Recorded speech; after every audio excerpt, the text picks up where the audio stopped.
নমস্কার বন্ধুরা, শুভ সকাল। কেমন আছো গো তোমরা সবাই? আশা করছি ভালো আছো, সুস্থ আছো। আমি কিন্তু বেশ ভালো আছি। আমি কাজল, আর কাজল অঙ্কিতা লাইফস্টাইল ব্লগে তোমাদের জানাই সবাইকে ওয়েলকাম আর অনেক অনেক ভালোবাসা। আর এখন ঘড়ি কাটে বাজে হচ্ছে ওই 7টার মতো। আজকে ব্লগটা আমি 7টা থেকেই শুরু করছি।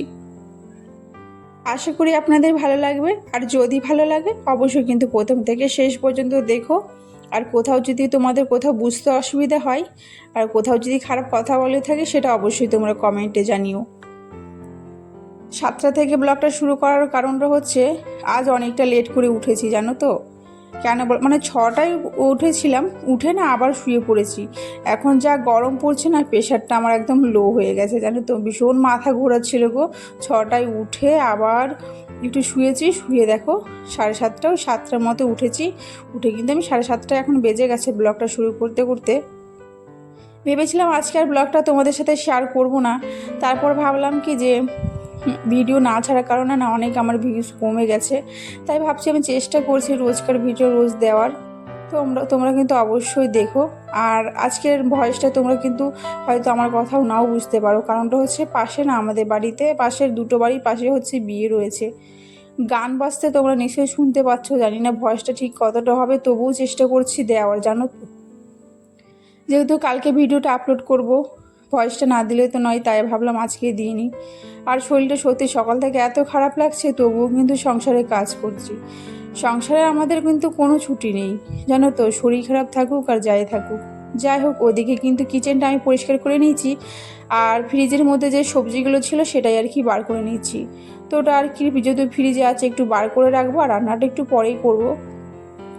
আর সবজির মধ্যে রয়েছে হচ্ছে পটল, আর এই দেখো ভেন্ডি। তো এটাই আর কি করবো, ভেন্ডি মানে ভাজা আলু দিয়ে, আর পটল ভাজা, আর করব হচ্ছে ডাল। তো চলো, ওটাকে বার করে কিন্তু রেখে দিয়েছি। যেহেতু ফ্রিজে ছিল, ঠান্ডা, অত ঠান্ডা তো আর সঙ্গে সঙ্গে রান্না করে কাটা যাবে না, তাই রেখে দিয়েছি একটু মানে হালকা খুলে। আর এখন দেখো ব্রাশ করে নিয়েছি, ব্রাশ করার পরে আর এখন দেখো আয়নার সামনে একটু মুখ মুছে নিচ্ছি। আর ওইদিকে তো মেয়ে আর বরমশাই এখনো ওঠেনি, ওরা কিন্তু শুয়েই রয়েছে। আর এরপরে দেখো মানে প্রেশার কমে গেলে নাকি একটু মিষ্টি কোনো জিনিস খেলে নাকি প্রেশারটা একটু ঠিক হয়ে যায়, জানো তো। মানে সত্যি কি মিথ্যা জানি না, যাই হোক। তারপরে দেখো আমি এখন রান্নাঘরে এসেছি, রান্নাঘরে এসে লবণ আর একটু চিনি জলটা গুলেই খাবো, খেলে একটু শরীরটা ভালো লাগে। আমি এগুলো আগেও খেতাম, আমরা যখন গ্রামে থাকতাম। গ্রামের দিকে লোকরা মানে ঘরোয়া পদ্ধতি মানে সমস্ত কিছু করতে ভালোবাসে, আর ওটাতে খেলেই আগে ফল পাওয়া যেত। এখন তো অনেক কিছু নিয়ম উঠে গেছে। যাই হোক, তো চলো। আর খেয়ে কিন্তু আমি এটা বেশ ভালো লেগেছে, জানো তো। আর আমি এটা মানে মাঝে মাঝে গুলে গুলে খেয়েছি, দিনে আমি 4 থেকে 5 বার খেয়েছি গুলে গুলে, জানো। তো যাই হোক, ওদিকে তো আমি খেয়ে নিয়েছি। খাওয়ার পরে এখন দেখো ভাত বসিয়েছি। আর আমাদের বাড়িতে কিন্তু রুটি হবে, কিন্তু দুপুরে রুটি করব। তো বড়মশাই যেহেতু এখন কাজে যাবে, তাই দেখো এখন বড়মশাইয়ের জন্য একটু ভাতটা বসিয়ে দেবো। আর ডাল না করবো না, ভাবছি কি ফ্রিজে কালকে রাতের ডালটা রয়েছে। কাল রাতে অনেক ডাল করা হয়েছে, আর এখন দেখছি ডালটা ভালো আছে, এই জন্য ভাবলাম আর ডালটা করবো না। আর এই জন্যই কিন্তু মানে ভেন্ডি ভাজা আর পটলটা শুধু করে দেবো। আর বিকেলে তো বিয়ে বাড়িতে নেমন্তন্ন রয়েছে, ওখানে আবার খাওয়া হবে, এই জন্যই কিন্তু। আর আজ দেখো অনেক দিন পর কিন্তু মুড়ি খাচ্ছি, তাও না হয় 1 মাস হয়ে গেছে মুড়ি মানে খাই না। আমি কিন্তু মুড়ি খেতে ভীষণ ভালোবাসি, আর এটা হচ্ছে একটি মিষ্টি চানাচুর। আর মিষ্টি চানাচুর দিয়ে মুড়ি খেতে না দারুণ লাগে। তো আমি আর মেয়ে কিন্তু এখানে বসে বসে খেয়ে নিচ্ছি। আর মেয়ের জন্য কিন্তু একটু পরে রুটি করে দেবো, ও বললো যে আগে মুড়িটা খেয়ে নিই, তাই মুড়িটা খেয়ে তারপর রুটি করবো। আর তোমাদের আর একটা কথা না বললে নয়, তোমরা কোথা থেকে এই ভিডিওগুলো দেখছো অবশ্যই তোমরা কমেন্টে জানিও। আর যদি আমার ভিডিওটা তোমাদের একটু ভালো লেগে থাকে, তো অবশ্যই চ্যানেলটাকে লাইক করে সাবস্ক্রাইব করে পাশে থেকো। আর জানো তো, ওই যে আমি ভয়েসটা দিচ্ছিলাম কাল রাতে যেহেতু বিয়ে ছিল, এজন্য ভয়েসটা দিতে পারিনি গো। আর এত প্রবলেম হচ্ছিল, এই জন্য কিন্তু এটা আমি পরের দিন আবার এটা সকালে ভয়েসটা দিয়ে কিন্তু ভিডিওটা আপলোড করব। ভীষণ অসুবিধা হচ্ছিল, মাইক চলছিল, আর তোমাদের সাথে কোনো মানে আপলোড মানে ভয়েসই দিতে পারিনি। তাই এটা কিন্তু আমি পরের দিনে আবার ভয়েস দিয়ে এখন ভিডিওটা আপলোড করে দেবো। যাই হোক, চলো। ওইদিকে দেখো আমি কিন্তু সবজিগুলো কেটেও নিয়েছি, কাটার পরে দেখো ভেন্ডি আর আলু ভাজা করছি, আর ওদিকে করছি পটল ভাজা। তো এদিকে দেখো ওরা বসিয়ে দিয়ে বড়মশাইকে বলেছে তুমি নামিয়ে দিও, আমি ঘরের সমস্ত কাজ একটু ততক্ষণে গুছিয়ে নিই। আর এদিকে চলে এসেছি আমি এই ঘরে। আর এই দেখো এসে তোমাদেরকে তো এটা কালকে এসছে অনলাইন থেকে, তো তোমাদেরকে দেখানো হয়নি। এটা মেয়েকে একটা কুটি কিনে দেওয়া হয়েছে। ও অনেক দিনের ইচ্ছে ছিল ওকে কিনে দাও, তো ফাইনালি ওকে কিনেও দিয়েছি। আর এখন দেখো সেটাই ও চালাচ্ছে। তবে ওটা ওর জন্মদিনের গিফট, তো ওর সামনেই জন্মদিন রয়েছে, তাই ওকে কিন্তু এই জন্মদিনে ওটা কিনে দেওয়াই হয়েছে। তো আর 28 তারিখে ওর জন্মদিন রয়েছে, আর এখন আগেই কিনে দেওয়া হয়েছে। ওর বাবা কিনে দিয়েছে, আর আমি ওর জন্য একটা রূপোর জিনিস কিনেছি, তো ওর জন্মদিনের দিনেই তোমাদেরকে দেখাবো। আর এরপরে দেখো এখন চলে এসেছি আমি বিছানাটা গোছাতে। বড়মশাই কিন্তু বিছানা তুলেই দিয়েছিল, আমি তাও একটু পরিষ্কার করে নিলাম। তবে কী বলতো, তোমরা তো জানো বরের বিছানা তোলা এলোমেলো করে রাখে, তাই ভেবেছি আমি একটু ভালো করে তুলে নিয়েছি।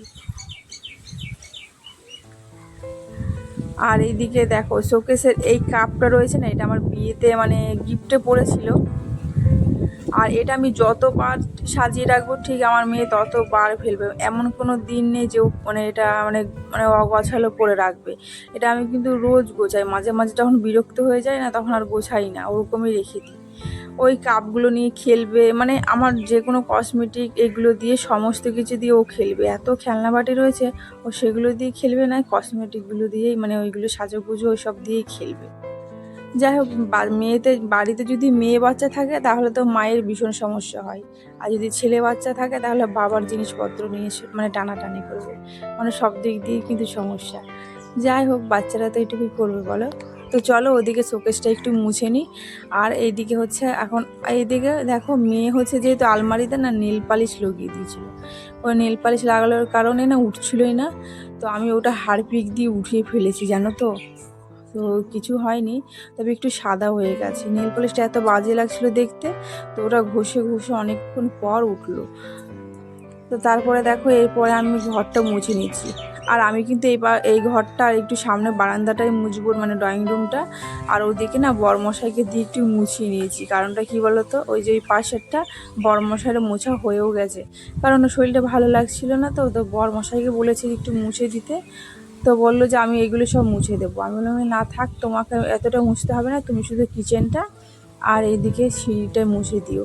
তো ওইদিকেও মুছে দিয়েছে, আর আমি শুধু একটা রুম আর এই যে ড্রয়িং রুমটা একটু মুছে নিয়েছি। আর সিঁড়িটা না একবার ও ধুয়েছে, আমি তো বুঝতে পারিনি। তারপরে দেখো আমিও একবার ধুয়ে নিলাম সিঁড়িটা। তারপর ঘর মোছা কমপ্লিট হয়ে গেছে, চলো এবার কিন্তু স্নানটা করে নেবো। আর স্নান যতক্ষণ করবো না ততক্ষণ কিন্তু শান্তি নেই। এই গরমের মধ্যে মনে হয় স্নান যতক্ষণ করবো না সত্যি শরীরটা ততক্ষণ ভালোই থাকবে। আর এরপরে দেখো স্নান করা হয়ে গেছে, এখন যে জামা প্যান্টগুলো ছিল সেগুলো কিন্তু বাইরে মেলতে এসেছি। আর একটা তোমরা জিনিস দেখো, আমাদের ওই যে মাটির ঘরটা দেখতেই পাচ্ছ কতটা পরিমাণে খারাপ হয়ে গেছে। কারণ কি বলতো, ঝড় হয়েছিল, তো ঝড়ে না এক পাশে পুরোটাই ভেঙে গেছে। তাই আমরা কি করেছি বলতো, এক পাশেটা ভেঙে ফেলেছি আর এক পাশেটা রেখে দিয়েছি। আর এক পাশে কিন্তু ওই কাঠগুলো রাখা হয়, যেগুলো আমরা রান্না করি জ্বালানি হিসাবে, সেগুলো আর কি রাখা হয়। যাই হোক, তো চলো ওইদিকে আমি কিন্তু মেলে তারপরে দেখো এখন চলে এসেছি সোজা আমার ঠাকুর ঘরে এসে কিন্তু পুজো দিয়ে নিচ্ছি। আর আমাদের দেখো পুজো দেওয়া হয়ে গেছে। আর আমাদের গাছে না এত ফুল ফুটেছে, আর আজকে কিন্তু নীলকণ্ঠ ফুলটা এত পরিমাণে হয়েছিল কি বলবো, গাছটা ভীষণ সুন্দর লাগছিল দেখতে। তো ওখান থেকে বেশি আর তুলে নিই, ভাবলাম যে গাছেই বেশি ফুলটা ভালো লাগছে দেখতে, তাই কিন্তু এক পাশে যেগুলো রয়েছে সেইগুলোই খালি তুলে পুজো দিয়ে এখন চলে এসেছি। তো পুজো দিয়ে তারপরে বরমশাই চলে এসেছিলো, তো বরমশাই আমি মেয়ে একসাথে খেয়ে নিয়েছি। খাওয়া দাওয়া করার পর এই দেখো আমি এখন একটু নেল পলিশ পরে নিচ্ছি। বললাম না যে রাত্রেবেলা আমাদের এখানে পাশে বাড়ি নেমন্তন্ন রয়েছে বিয়ে বাড়িতে, আর আমি বিয়ে বাড়িতে গেলে না নেল পলিশ পরতে ভুলে যাই, তাই ভাবছি যে আগেই পরে নিই। তাই আমি কিন্তু পরে নিয়েছি, মেয়েকে বললাম পরতে, ও পরলো না। আর তারপরে কিন্তু একটু রেস্ট করেছিলাম, রেস্ট করার পর আর এখন বিকেলের ব্লগটা এখন ওই 5:30টার মতো বাজে। তো মেয়ের ওই 5:30 থেকেই পড়া ছিল, তাই ওকে দিতে যাচ্ছিলাম টিউশনে। তো ওকে চলো দিয়ে রাখি টিউশনে। আর ও যেতে চাইছিল না, যেহেতু মাইক টাইক চলছিল, বলছিল এখন যাব না, আমি পরেই যাব। আমি বললাম তুমি এসে আমি তোমাকে বিয়ে বাড়ি নিয়ে যাব, তখন দেখো যাচ্ছে। তো ওকে আমি দিয়ে চলেও এসেছি। আর দেখো বাড়ি যাওয়ার সময় হচ্ছে, এটা হচ্ছে আমাদের বাড়ির পাশে যেই বাড়িটা রয়েছে না, তো ওখানেই দেখো ওনারা এই সাদা সাদা এই যে টগর ফুল ছোট ছোট যে থাকে না, সেগুলো লাগিয়েছে। কি সুন্দর লাগছিল দেখতে, আর প্রত্যেকটা গাছে ফুল ফুটেছে, তো দারুণ লাগছিল দেখতে। এটা হচ্ছে আমাদের বাড়ি, আর ওই মানে ওনাদের বাড়ির পাশেই আমাদের বাড়িটা। আর এই দেখো, আর চলো আমি তোমাদেরকে না বাইরেরটা তো ঘুরিয়ে দেখানো হয়নি, বাড়ির সামনেরটা, তার ভাবছি একটু চলো তোমাদেরকে দেখাই। এটা হচ্ছে আমাদের বাড়ির এই সামনেরটা। আর একটা এখানে সামনে একটা ছোট্ট একটা জাম গাছ রয়েছে, তো ওটা নিজে থেকেই হয়েছে। আর আমি জাম খেতে একটু ভালোবাসি, তাই ভাবছি জাম গাছটা রেখেই দিয়েছি। আর তার সাথে রয়েছে কুল গাছ। তো যাই হোক, আজকের ভিডিওটা আর বেশি বড় করলাম না, তোমাদের কেমন লাগলো অবশ্যই কমেন্টে জানিও। তো আজকের মতো এইটুকুই, টাটা সবাইকে।